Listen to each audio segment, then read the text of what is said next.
All right, let's talk about what's broken today. Los Angeles, California, you've served up a fresh plate of chaos. We've got snakes on porches, bullets through windows, a yacht guy who thought aliases were a personality, a non-profit playing footsie with conflicts, and a federal rule that punishes the little guy. Buckle up. I'm Vixie Steele, and welcome to Loud and Local in Los Angeles. First up, a toddler in Santa Clarita was bitten by a rattlesnake hiding under an Amazon package. Addie, 3 years old, stepped onto her porch in mid-July, and a Southern Pacific rattlesnake sank its fangs in from under a cardboard box. Mum didn't hesitate. She raced to meet the ambulance down the road. The hospital gave multiple doses of antivenom, and thank God she's expected to make it. That's how you respond under pressure. Respect where it's due.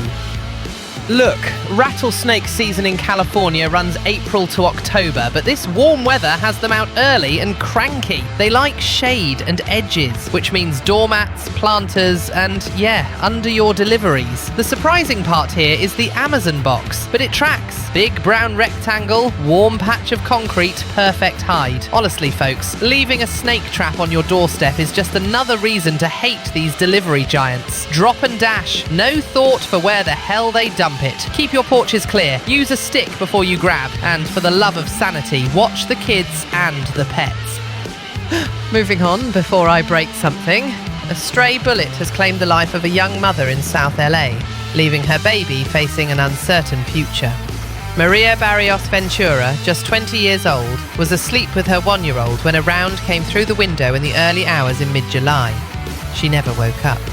The baby survived. Now the family is trying to raise funds to return Maria's remains to Guatemala. No suspects identified. No answers. Just loss. I swear, it's appalling that a simple night's sleep can end in tragedy because of someone's reckless actions. Windows aren't shields. Drywall isn't armor. This is the quiet, relentless way gun violence eats communities. And while everyone argues semantics and politics, a baby now has a future stamped with grief. Do the investigation, catch the shooter, and maybe, finally, invest in the places where this keeps happening. Unbelievable, but not surprising. And now onto another disaster. A fugitive sex offender lived as an LA biopharma exec with a yacht for 21 years before capture. Ronald L. Fisher disappeared during a 2005 rape trial and lived as Richard Graydon, bouncing through more than a dozen aliases. He was convicted in absentia back in 2003 of first-degree sexual assault. Federal agents finally nabbed him in mid-July on his 56-foot yacht, the Silver Lining, off the coast of New Jersey. He worked as an executive at Imix Biopharma during this whole charade, which raises a very fair question, mate.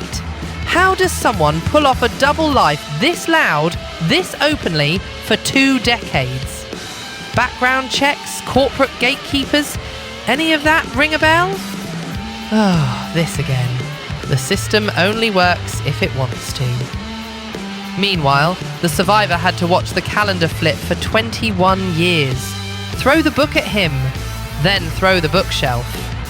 Next up, something equally frustrating. A Step to Freedom, a homeless services non-profit in LA, paid more than $1.7 million to companies owned by its own chief executive, Kenya Kroom. These firms handled food services for residents. Here's the rub. The non-profit didn't disclose those ties in tax filings. County officials have flagged conflicts of interest. An audit is underway, and they've asked for some money back.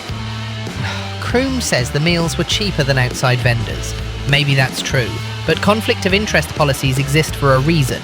Trust and transparency. You can't grow from 25 grand in revenue in 2018 to 5 million, mostly taxpayer money, and then funnel 7 figures to your own shops without crystal clear disclosures. That's not just a technicality, that's the public's money and people's meals. Call me when people grow a spine and start holding so-called leaders accountable. All right, let's keep this train wreck rolling. Federal student loans could be cut for low-earning degree programs under a new Trump administration rule finalized this month. If graduates from your program earn too little 4 years after finishing, based on IRS data, your program can lose access to federal loans. Cosmetology, arts, some mental health tracks are squarely in the crosshairs. Supporters call it accountability. Critics say it kneecaps essential fields and ignores how people actually earn a living.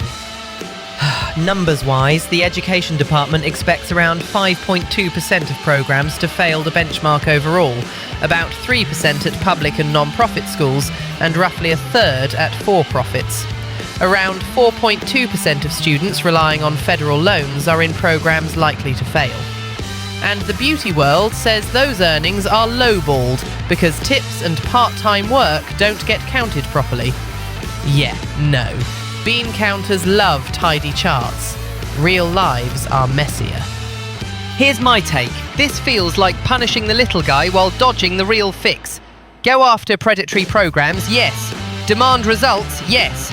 But don't nuke entire fields that keep communities running and culture alive. Cosmetologists, artists, counsellors, they're not the enemy. If a program's trash, shut it down. If wages are low, maybe fix wages. I shouldn't have to say this, but here we fucking are. Stop treating students like collateral damage for a headline about accountability.